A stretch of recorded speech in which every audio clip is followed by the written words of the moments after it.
Méditation du 16 septembre. Dans l'eau, Josué dit au peuple, sanctifiez-vous car demain l'Éternel accomplira des prodiges au milieu de vous. Jean 3, verset 5. Ils avaient passé beaucoup de temps dans le désert, si bien que leur point fort n'était pas les sujets relatifs à l'eau. Et ils étaient là, face au Jourdain, aussi tumultueux que dangereux. Qu'allait-il faire? Construirait-il un pont? Ferait-il des radeaux? Espérait-il pouvoir le traverser? Josué se tint devant le peuple et donna les instructions. Et la joie éclata dans le campement.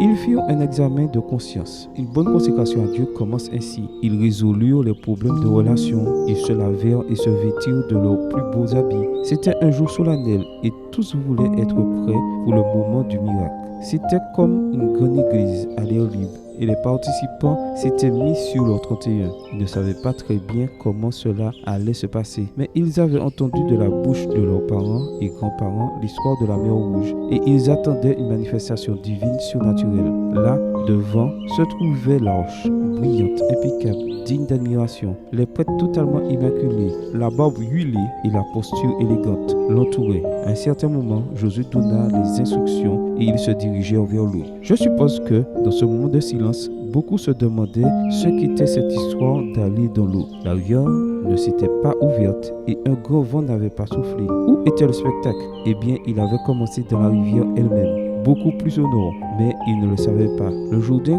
coule dans des passages rocheux étroits où, de temps en temps, s'écoulent de grandes quantités de pierres formant des barrages temporaires. Il y a des rapports de ce phénomène et nous avons la certitude que durant un certain temps, l'eau de la rivière cessa de couler. Où est le miracle alors? Eh bien, le miracle, comme beaucoup de miracles, est dans le moment plus que dans le bouleversement de la nature. Au moment exact où les prêtres posèrent les pieds dans la rivière, le lit s'assécha et ce n'est pas par hasard. Au début, le silence, puis la joie et la clameur. Et les prêtres se tinrent avec l'arche au milieu de la rivière et tous passèrent. Non seulement ils passèrent, mais ils construisirent un mémorial sur l'une des rives et un autre au milieu de la rivière. Et ils se permirent de lui donner une certaine pompe en faisant un défilé militaire. Tout cela pendant que la rivière était complètement sèche. Enfin, les prêtres et l'arche finirent par traverser et les eaux retournèrent dans leur lit. Le moment le plus solennel, comme d'habitude, fut lorsque les prêtres firent ce pas par la foi et entrèrent dans l'eau. Un acte solennel que nous pouvons vivre chaque jour. C'est la question de ne pas avoir peur de se mouiller. Amen. Bonne journée à toi et que le Seigneur te bénisse.